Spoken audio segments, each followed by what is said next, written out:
Silakan duduk, saudara. Tuhan berkati kita. Salam semua. Luar biasa, ya. Ini momen Valentine. Tanggal berapa sekarang? Tanggal 25. Padahal Valentine tanggal 11 hari. Ya, nggak apa, ya.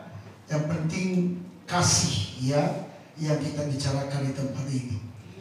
Nah, ini momen Valentine ini bukan hanya kalau itu kita lihat dari satu sisi, maka lebih banyak kita berbicara tentang kasih di dalam dunia.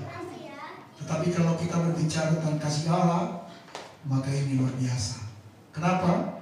Karena dalam ajaran kekristenan dasar daripada ajaran adalah kasih. Amin. Ya, ajaran Yesus itu dasarnya adalah kasih. Allah datang ke dalam dunia ini karena kasih-Nya untuk mencari kita orang yang berdosa. Ya, tanpa kasih Allah kita mati dalam dosa, saudara. Nah, makanya kalau kita bicara tentang kasih tidak ada habis-habisnya. Ya, karena kalau kita berbicara tentang kasih, maka kita sedang berbicara tentang Allah.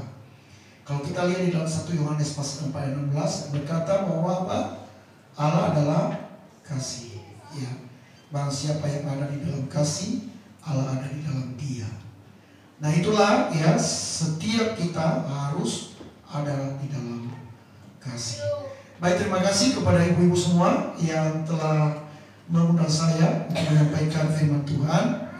Dan terima kasih juga kepada ibu-ibu dari cabang, Ibu Gembala dari cabang luar biasa ya, hadir bersama-sama dengan kita di tempat ini. Nah, ibu-ibu semua, saya mengajak kita membaca satu ayat, walaupun nanti ada ayat yang lain nanti, dan sekaligus kita sharing. Saya usahakan nggak lama-lama ya sharing ini. Saya nggak lama-lama berkhutbah, tapi kita sharing nanti ya. Saya ajak kita membuka Alkitab kita dalam Yohanes pasal yang ke-15 ayat yang ke-17. Yohanes pasal yang ke-15, kitab Injil ya, Yohanes pasal 15 ayat yang ke-17. Dah? Oke, kita baca bersama-sama. 1, 2, ya. Inilah perintahku kepadamu, kasihilah seorang akan yang lain. Kasih ya. Nah, kasih di sini kalau dalam bahasa asli agape. Yang pakai kata agape artinya kita mengasihi ya tanpa mengharapkan balasan. Ya. Kasihilah seorang akan yang lain. Ini adalah perintah. Jadi mengasihi itu, mengasihi sesama, mengasihi orang lain itu adalah perintah. Kalau namanya perintah ini, kalau kita jadikan Tuhan yang memerintah atas kita, maka suka atau tidak suka wajib dilakukan. Atau singkat kata saya katakan ini keharusan. Setiap orang yang memanggil Yesus adalah Tuhan dan Allah, maka dia wajib harus hidup di dalam kasih. Dia wajib untuk mengasihi orang lain. Amin. Nah, ada buktinya lagi apa yang dikatakan oleh Tuhan Yesus. Mari kita lihat di dalam Yohanes, masih dalam Injil Yohanes pasal yang ke-13 ayat yang ke-34 dan 35. Yohanes 13 ayat yang ke-13 ayat yang ke-34 dan ayat 35. Ayo kita baca bersama-sama. 1, 2, ya. Aku memberikan perintah baru kepada kamu, yaitu supaya kamu saling mengasihi, sama seperti aku telah mengasihi kamu, demikian pula kamu harus saling mengasihi. Dengan demikian semua orang akan tahu bahwa kamu adalah murid-muridku, yaitu jikalau kamu saling mengasihi. Ini juga berbicara tentang perintah. Tapi perintah yang ditulis di sini memiliki tujuan. Nah, ibu-ibu, tujuannya apa? Kita mengasihi. Ayo. Dari ayat yang sudah kita baca tadi. Ayo. dari ayat yang sudah kita baca tadi, tujuan kita mengasihi apa? Ayo. Kalau baca firman Tuhan jangan lupa. Jangan lupa apa yang dibaca. Supaya dunia tahu. Iya ya. Supaya dunia tahu bahwa kamu adalah murid-murid. Artinya kalau kita nggak melakukan perintah ini, maka kalau sekalipun orang berkata, aku orang Kristen. Kristen itu tahu artinya pengikut Kristus. Kita ngaku-ngaku nih, aku pengikut Kristus, aku orang Kristen. Tetapi kalau dunia nggak mengenal kasih di dalam kita, maka itu bohong. Bohong loh. Ya, bohong. Nah, kalau anak-anak sekolah minggu bilang, bohong itu dosa. Ya, jadi kalau ngaku-ngaku Kristen, nggak hidup dalam kasih, tidak bisa mengasihi orang lain, bohong itu dosa. Ya, harus mengasihi. Amin. Nah, mari kita belajar. Saya mau sharing ya. Saya mau tanya kepada ibu ini. Ya, mungkin 1-2 orang yang kasih yang dimaksudkan itu bagaimana sih? Apa namanya kasih? Kasih agape tanpa pamrih. Tanpa pamrih. Nah, mari kita lihat apa yang dikatakan oleh Alkitab tentang kasih. Tahu ayatnya di mana? Nah, 1 Korintus. Ya, udah MTH.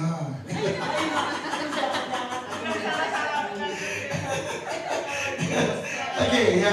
Oke. 1 Korintus pasal 13 dimulai dari ayat yang keempat. Oke. Ayo ya. Ayo kita baca 1 Korintus pasal yang 13 dimulai dari ayat yang keempat. Yuk. 1 udah didapat? Ya. Ayat yang keempat, 1-2 ya. Kasih itu sabar, kasih itu murah hati, ia tidak cemburu, ia tidak memegahkan diri dan tidak sombong. Ayat yang kelima, terus. Ia tidak melakukan yang tidak sopan dan tidak mencari keuntungan diri sendiri. Ia tidak pemarah dan tidak menyimpan kesalahan orang lain. Terus. Ia tidak bersuka karena dendam, tetapi ia bersukacita karena kebenaran. Oke. Terus. Ia menutupi segala sesuatu, percaya segala sesuatu, mengharapkan segala sesuatu, sabar menanggung segala sesuatu. Jelas ya? Gak perlu saya ajarkan lagi ini ya, jelas. Alkitab mencatat dengan jelas. Ya, yang dimaksudkan tentang kasih di dalam 1 Korintus 13 ayat keempat sampai dengan ayat 17 ini sangat-sangat jelas. Nah, Valentine ini bukan hanya berbicara tentang kasih eros. Nah, kalau orang dunia, Valentine ini berbicara tentang kasih eros. Kasih eros. Tahu nggak kasih eros? Ya, yang berbeda jenis ya. Yang nggak berbicara dengan mengasihi satu jenis. Bahaya itu. Kalau eros ya sesama jenis, wah bahaya. Tetapi kalau namanya agape, dari segala apapun, tidak mengenal namanya gender, ya, tidak mengenal jenis kelamin. Pokoknya aku mengasihi, ya. Engkau membalas aku dengan hinaan, dengan fitnah, aku nggak peduli. Karena aku terlebih dahulu telah mengasihi, telah dikasihi oleh Tuhan. Nah, Bapak Ibu, Ibu, kasih itu hanya didapatkan dari mana? Coba, ya, sembari sharing ini, ya, karena saya nggak khotbah semua. Kasih agape itu hanya didapatkan dari mana? Dari mana? Pengenalan akan Allah. Ya, pengenalan akan tidak mengenal Allah secara sungguh-sungguh, bahkan lebih lagi, kalau seseorang tidak mengasihi Allah dengan sungguh-sungguh, mustahil dia bisa memancarkan kasih. Mari kita lihat dalam 1 Yohanes pasal yang ke 1 Yohanes, ini bukan Injil. 1 Yohanes pasal yang keempat.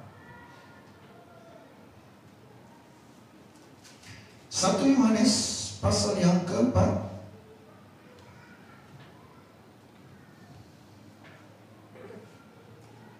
Okay.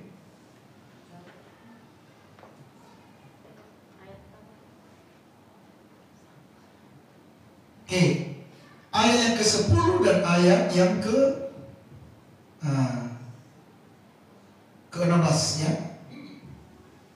Ayat ke-10 kita mulai 1-2 ya. Inilah kasih itu, bukan kita yang telah mengasihi Allah, tetapi Allah yang telah mengasihi kita dan yang telah mengutus anaknya sebagai pendamaian bagi dosa-dosa kita. Itu ayat 10 ya. Ayat yang ke-16. Kita telah mengenal dan telah percaya atas kasih Allah dan nyata. Allah adalah kasih, dan barang siapa tetap berada di dalam kasih, ia tetap berada di dalam Allah, dan Allah di dalam Ayat 17. Dalam inilah kasih Allah sempurna dalam kita, Itu bahwa kita mempunyai keberanian percaya pada hari penghakiman, karena sama seperti Dia, kita juga ada di dalam dunia. ayat 18. Tentang kasih. Tidak ada ketakutan. Kasih yang sempurna mengenakan ketakutan. Sebab Ketakutan mengandung hukuman, dan barang siapa takut, ia tidak sempurna dalam kasih. Nah, yang saya maksud di sini adalah kasih itu dimulai dari Allah. Nah, Bapak Ibu, ya Ibu-ibu, siapa yang sudah mengalami kebaikan Tuhan? Kasih dari Allah. Ya? Oh, semua ya. Nah, berarti wujudkan kasih itu. Ya, diperhatikan kasih itu setelah kita memperoleh kasih dari Allah. Dia mengutus anaknya yang tunggal, Yesus Kristus, sebagai pendamai dari dosa-dosa kita. Nah, seharusnya kita ini dihukum. Kita mati dalam dosa kalau tanpa Yesus. Nah, kasih inilah setelah kita menikmati kasih dari Allah, maka kita wajib memancarkan kasih itu kepada sesama. Nah, bagaimana mewujudkan kasih itu di dalam hidup kita kepada sesama? Ayo, ada yang boleh kasih pendapat? Bagaimana kita mewujudkan kasih itu kepada sesama? Kalaupun kita disakitin, kita tunjukkan kita mengasihi dia. Kita mengasihi dia. Yes, amin. Ada yang lain? Ayo, nggak ada hukuman di sini. Kita sharing. Kembali ke 1 Korintus 13 tadi, Pak. Sabar. Sabar. Ya. Nah, ada satu hal yang saya sampaikan. Ya. Wujud daripada kasih mudah untuk mengampuni.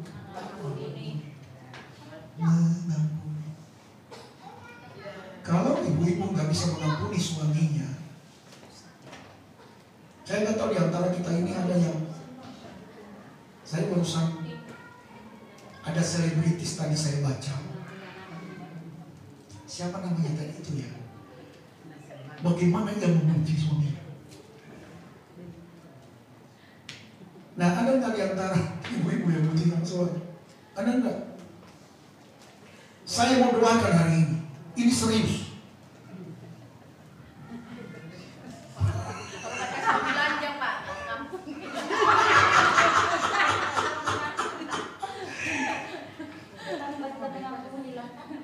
Ini dimulai dulu dari keluarga, ya.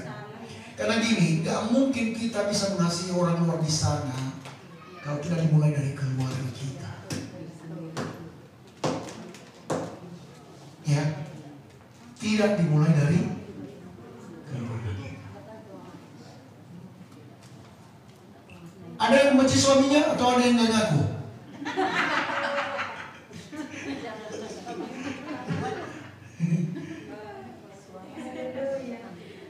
dengar ya, kalian nikah dulu itu adalah keputusan. Ibu-ibu itu nikah dengan suami, ibu-ibu itu adalah keputusan. Ya, apalagi kita di dalam Kristen tidak ada titipan. Najis di hadapan Tuhan namanya perceraian. Makanya kita setiap hari itu harus melibatkan Tuhan untuk supaya kita mengasihi ya suami, anak-anak. Dari segala kekurangan harus kita. Karena kalau gini loh, mencintai suami anggota keluarga kita itu mungkin itu dipaksakan, gak apa-apa. Tapi lambat nantinya akan menjadi gaya hidup. Gak apa-apa dimulai dengan terpaksa. Harus diterima, suka atau tidak suka. Harus belajar, melatih diri untuk mengasihi. Dimulai dari keluarga. Karena ini adalah perintah Tuhan, maka sekali lagi saya katakan ini adalah kewajiban. Maka kita wajib mengasihi, walaupun nantinya jadikan ini merupakan suatu gaya hidup. Saya waktu Ibu Lucy ini dulu ya di Blesco pernah dia bersaksi ya tentang suami yang sudah dipanggil Tuhan ya. Nah akhirnya ada banyak hal kesan kenangan. Betul ada dulu kepahitan, bagaimana kemudian lambat laun menjadi kasih sayang. Ini namanya menurut saya ini kejujuran. Dan memang kita orang Kristen itu harus jujur. Sebab kalau kita nggak jujur dalam hidup, nggak mungkin bisa kita dipulihkan. Saya mendapatkan pengajaran dari pria sejati dulu. Dikatakan begini, bahwa keterbukaan awal pemulihan. Kalau kita nggak jujur pada diri sendiri, terlebih tidak jujur kepada Allah, maka nggak mungkin ibu-ibu bisa dipulihkan. Di hari Valentine ini, ya, ini benar-benar biarlah ini jadi momen. Kalau selama ini ya keluarga kita hidup dalam kehambaran, ketawaran hati, mari memulai untuk saling mencintai, untuk saling mengasihi. Karena ini akan berdampak kepada anak-anak loh ibu-ibu. Tahu nggak kebahagiaan seorang ya anak? Ini maaf ya, ini saya jujur ini. Ini anak-anak saya selalu ingatkan ini dalam makan di rumah. Ini ada istri saya. Ya namanya istri pasti ada berbeda pendapat. Tapi apa? Bukan hanya satu anak kami loh. Baik itu Rachel, Gabriel, Esther, Angel selalu itu. Mami, selalu aku udah mulai ini. Mami. Karena kenapa? Kebahagiaan anak kita itu adalah bila kedua orang tuanya saling mencintai, saling kasih. Tidak ada yang mereka banggakan. Harta yang kita wariskan itu belakangan saudara. Belakangan. Saya percaya mungkin tidak ada anak-anak kita yang menghitung-hitung. Mana ada warisan saya nanti Pak? Mana ada warisan saya? Mungkin hampir gak pernah saya lihat itu anak menanyakan itu. Tetapi yang menjadi permasalahan bagi anak-anak adalah karena kedua orang tuanya tidak saling mengasihi. Dan terjadi namanya broken home. Mereka akan mencari kasih sayang di luar. Dan ibu-ibu nanti yang paling menyesal seumur hidup. Saya melihat anak saya kalau terlambat dari kuliah. Nah, ibu gembala itu yang repot. Aduh, di mana Angel ya? Telepon Pak. Ini, ya. Hanya begitu aja, hanya terlambat pulang. Udah repot. Tapi bagaimana kalau coba lihat keluarga-keluarga anak yang gak balik-balik anaknya ke rumah. Kenapa gak balik? Nah, jangan koreksi anak, koreksi istri dengan suami. Kenapa anak-anak tidak betah di rumah? Karena suami istri bertengkar terus. Tidak ada hari tanpa pertengkaran.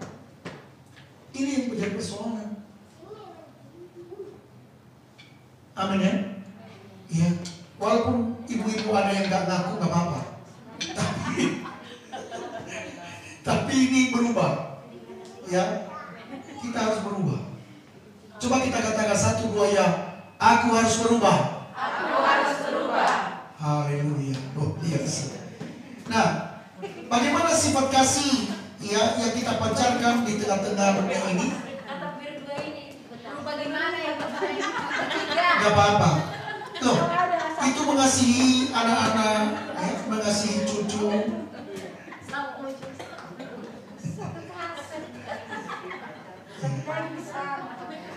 Oke, ini ada pertanyaan yang terakhir nih.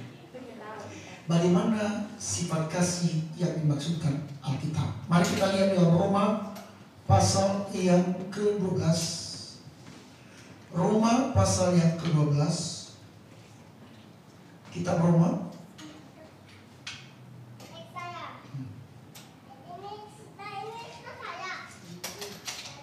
Ayat yang ke-9.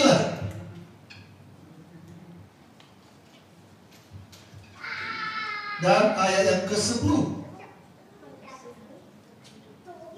1, ya, Roma pasal 12 ayat 9 dan ayat 10. 1, 2 ya. Adalah kasih itu jangan pura-pura. Jauhilah yang jahat dan lakukan baik-baik. Hendaklah kamu saling mengasihi sebagai saudara dan saling menolong dalam memberi. Luar biasa ya? Ini sifat kasih. Artinya ada 2 hal sifat kasih di sini. Ada kasih yang pura-pura, ada yang kasih yang sesungguhnya. Betul ya? Hendaklah kasih itu jangan pura-pura. Kita mengasihi kalau ada maunya, ada maunya. Kita lembut dengan suami kalau ada maunya.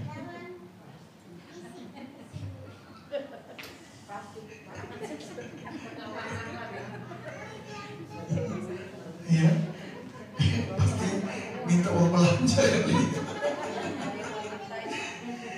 Ya, jadi hendaklah kasih itu jangan pura-pura mengasihi suami. Ya, betul. Itu dari selebritis itu tadi yang saya baca. Dia pura-pura mengasihi suaminya, tapi sepertinya di hadapan orang luar biasa. Wow. Nah, jangan ya. Mengasihi satu dengan yang lain juga di dalam jemaat di Kota Daud. Dikatakan Alkitab ini sesama saudara. Saya pernah berantem dengan abang saya, dengan adik saya. Tapi pulih lagi kok. Hanya sesaat. Saya ingin mengatakan pasti ada perbedaan pendapat di antara ibu-ibu di Kota Daud. Pasti ada. Yang kita namanya itu satu bapak satu ibu aja ada ininya perbedaan, ada keslek. Pasti ya. Tapi yang namanya saudara itu, ya makanya gini, kalau berantem ini sesama saudara, hati-hati jangan jelekkan saudaranya. Karena suatu waktu nanti mereka akan berdamai. Nah, begitu juga kita di sini, ibu-ibu. Kita ini Rasul Paulus mengatakan bahwa ya, hendaklah itu jangan pura-pura jauhilah yang jahat dan lakukanlah yang baik. Hendaklah kamu saling mengasihi sebagai saudara dan saling mendahului dalam memberi hormat. Ya, nggak apa-apa kalau seandainya itu saling memberi hormat, saling mengatakan bahwa dia lebih utama dari saya. Itu kan apa yang dikatakan firman Tuhan, ya kan? Menganggap orang lain lebih utama.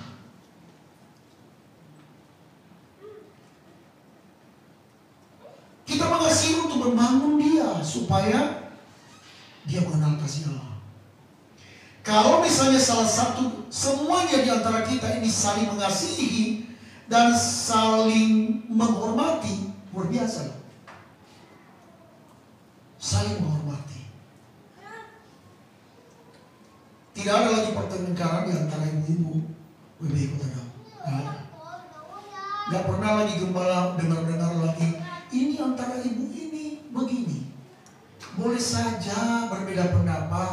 boleh saja ngambek, tapi sesaat.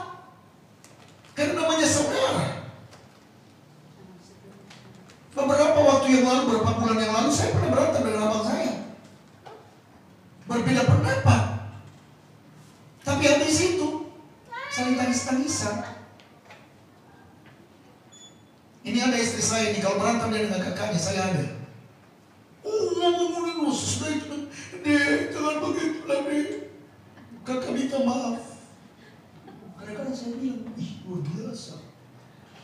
Nah, ini namanya saudara. Nah, saya pikir ini harus yang diterapkan.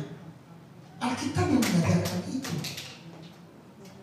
Di hari yang diperingati Valentine ini, mari kita bangkitkan semangat persaudaraan untuk kita saling mengasihi, saling menasihati.